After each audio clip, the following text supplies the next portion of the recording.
Actualité du jour sur Footballogie, mercredi 6 août 2025. Gonçalo Guedes s'est engagé avec la Real Sociedad jusqu'en 2028. Le club basque a déboursé 4 millions d'euros, plus 2 millions de bonus pour convaincre Wolverhampton de le laisser partir. À 28 ans, l'ancien espoir du Benfica, passé brièvement par Paris entre 2017 et 2018, va tenter une relance dans un environnement moins exposé. Ce transfert marque aussi son retour en Espagne, lui qui avait brillé à Valence quelques années plus tôt. À Liverpool, Ekitike séduit un poids lourd du vestiaire. La surprise vient d'ailleurs de l'un de ses nouveaux coéquipiers, pourtant bien plus médiatisé. Florian Wirtz, recrue phare des Reds cet été et transféré pour 130 millions d'euros, a multiplié les éloges à l'égard de l'ancien Parisien. C'est un très bon joueur, un plaisir à voir jouer avec Francfort et je suis vraiment content qu'il nous ait rejoints, a confié l'international allemand, impressionné par les premières combinaisons entre eux lors des entraînements et du match contre l'Athletic. Au-delà de ces mots, la complicité entre les deux recrues se traduit déjà sur le terrain.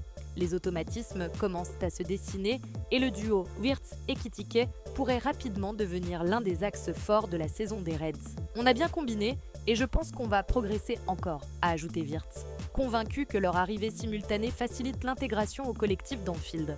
Marc-André Ter Stegen joue un jeu dangereux avec le FC Barcelone.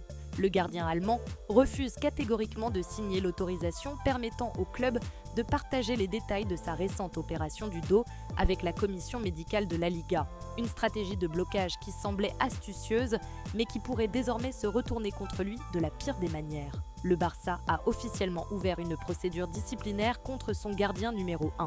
Les dirigeants catalans considèrent cette non-coopération comme un manquement contractuel grave qui nuit aux intérêts sportifs et financiers du club. Les juristes barcelonais étudient actuellement les sanctions possibles qui pourraient aller jusqu'à des mesures exemplaires si le conseil d'administration valide la démarche.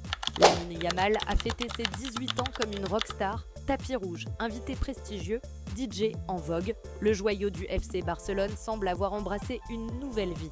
Si le club compte sur lui pour incarner son avenir sportif, flirt appuyé, baiser échangé, départ à 4h du matin selon Hoyos, tout laisse penser qu'une complicité s'est installée entre les deux figures montantes de leur génération.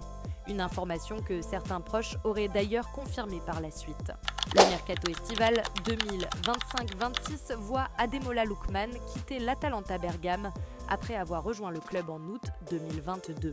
Proche de l'Inter Milan, mais l'Atalanta a refusé une offre de 45 millions d'euros selon la Gazzetta dello Sport. Lookman a exprimé sa déception sur Twitter, espérant une solution à l'amiable avec l'Atalanta. Au cours de ces 3 années à l'Atalanta, j'ai tout donné, pas seulement comme joueur, mais aussi comme homme.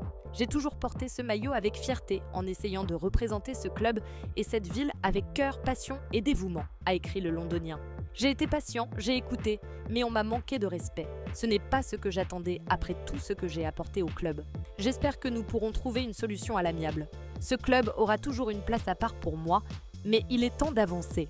D'après la BBC, Mason Greenwood a récemment obtenu la citoyenneté ainsi qu'un passeport jamaïcain. Il serait désormais sur le point de faire son retour en sélection nationale, près de 5 ans après sa dernière apparition avec l'équipe d'Angleterre. Après avoir obtenu un passeport jamaïcain, il ne reste plus qu'à Greenwood à changer d'affiliation à une fédération, passant de la fédération anglaise à celle de Jamaïque, pour être autorisé à participer aux éliminatoires de la Coupe du Monde le mois prochain. Mason Greenwood n'a plus joué en sélection depuis son unique match avec l'Angleterre contre l'Islande en septembre 2020. En moins de 48 heures, il avait été renvoyé chez lui, tout comme Phil Foden, pour avoir enfreint les règles de quarantaine liées au Covid.